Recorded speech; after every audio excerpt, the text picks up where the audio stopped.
यूं तो आज के दौर में आपने कई संत गुरु और बाबा देखे होंगे जो बड़ी बड़ी गाड़ियों में आते जाते हैं, कथा के लिए मुंह मांगी कीमत वसूलते हैं। मगर आज हम आपको एक ऐसे संत के बारे में बता रहे हैं जो वाकई में एक तपस्वी हैं। नर्मदा नदी के संरक्षण के लिए यूं तो कई अभियान चलाए जा रहे हैं, कई वर्षों से ये अभियान चल भी रहे हैं। नर्मदा मिशन के संस्थापक प्रकृति उपासक समर्थ सदगुरु दादा गुरु जिन्होंने 35 महीने से अन्न का एक कतरा भी नहीं खाया, सिर्फ और सिर्फ नर्मदा जल पर ही वो अपना जीवन यापन कर रहे हैं। इतना ही नहीं, दादा गुरु संपूर्ण भारत में 2.5 लाख किलोमीटर तक की पैदल यात्रा भी कर चुके हैं और ये यात्रा आज भी उनकी जारी है। आगे बढ़ने से पहले आपसे एक छोटी सी रिक्वेस्ट है कि आप इस वीडियो को लाइक और चैनल को सब्सक्राइब जरूर करें। इसमें आपको 4 सेकंड लगेंगे, लेकिन ये हमारे चैनल को आगे बढ़ाने के लिए बहुत ही ज्यादा जरूरी है। प्रकृति, पर्यावरण, नदियों के शुद्धिकरण, संरक्षण, संवर्धन और जीवित शक्ति की प्रमाणिक मिसाल बने दादा गुरु के नाम अभी तक 7 वर्ल्ड रिकॉर्ड दर्ज हो चुके हैं। देश दुनिया के पहले अवधूत संत है जिनका नाम कई बार वर्ल्ड रिकॉर्ड में दर्ज हो चुका है। सदी की अकल्पनीय यात्रा में निकले सदगुरु ने प्रकृति, पर्यावरण, नदियों, जल, मिट्टी के संरक्षण व संवर्धन के लिए 3200 किलोमीटर की पैदल निराहार नर्मदा परिक्रमा भी की है।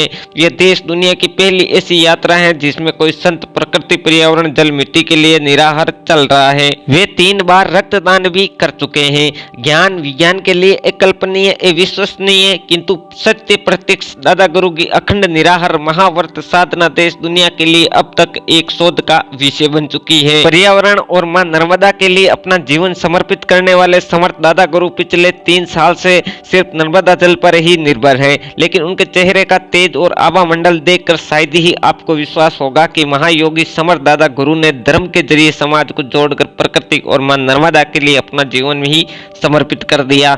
नर्मदा मिशन के जरिए समर्थ दादा गुरु नर्मदा की अविरल धारा के हर संभव प्रयास कर रहे हैं, तो प्रकृति के प्रति लोगों को जागरूक करने के लिए दिन रात यात्रा भी कर रहे हैं। महायोगी के कठोर व्रत को लेकर लोगों को विश्वास भी नहीं होता। जबलपुर मेडिकल कॉलेज के पूर्व डीन एवं विशेषज्ञ बताते हैं कि अमूमन जब कोई व्यक्ति एक दिन से ज्यादा का उपवास और व्रत रखता है तो उसके शरीर की एनर्जी कम होने लगती है, लेकिन दादा गुरु के साथ ऐसा नहीं है। जहां विज्ञान अपने हाथ जोड़ लेता है वहां से ध्यान और योग की शुरुआत होती है। इस बात को साबित कर रहे हैं महावर्ती योगी संत दादा गुरु। दादा गुरु को जब कहीं किसी शहर या गांव जाना होता है तो वे ज्यादातर पैदल ही चलते नजर आते हैं। केवल जल पीकर जीने वाले दादा गुरु बाकायदा नर्मदा परिक्रमा भी कर चुके हैं। बता दें कि यह यात्रा कई सालों से चलती आ रही है। इसके बावजूद दादा गुरु की ऊर्जा किसी नव युग से कम नहीं है। वे लगातार मां नर्मदा की पैदल परिक्रमा कर रहे हैं। गाँव गाँव, शहर शहर घूमकर मां नर्मदा की भक्ति के प्रति लोगों को जागृत कर रहे हैं। दिन ब दिन दादा गुरु के साथ मां नर्मदा के भक्तों का जत्था बढ़ता ही जा रहा है। जल व्रत धारण करने के बाद भी दादा गुरु की ऊर्जा में कोई कमी नहीं आई। वे आज भी दौड़ लगाते हैं। दादा गुरु की इस ऊर्जा के सामने विज्ञान भी नतमस्तक हो गया। डॉक्टर लगातार दादा गुरु के सिर पानी पीकर जिंदा रहने और उनकी ऊर्जा के राज को जानने की कोशिश कर रहे हैं। पिछले कुछ सालों से सिर्फ मां नर्मदा के जल पर जीवित है। उनकी इसी तपस्या से डॉक्टरों के साथ आधुनिक विज्ञान भी हैरान है। ये असंभव कार्य संभव कैसे हो सकता है, लेकिन ये सोले आना सच है। मां नर्मदा के साथ दादा गुरु महाराज का रिश्ता एक इंसान और पवित्र नदी के बीच का आध्यात्मिक और पावन रिश्ता है। कहते हैं जब रिश्ता अटूट बन जाए तो चमत्कार होता है, और कुछ ऐसा ही चमत्कार जबलपुर में हो रहा है।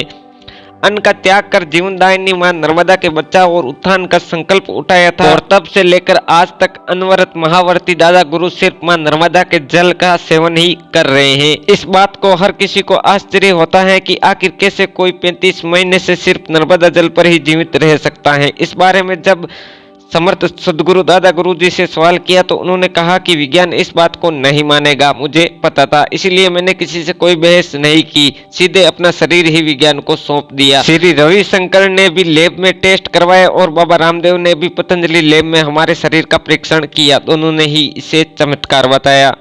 धन्यवाद। अगर वीडियो अच्छा लगे तो वीडियो को लाइक और चैनल को सब्सक्राइब जरूर करें।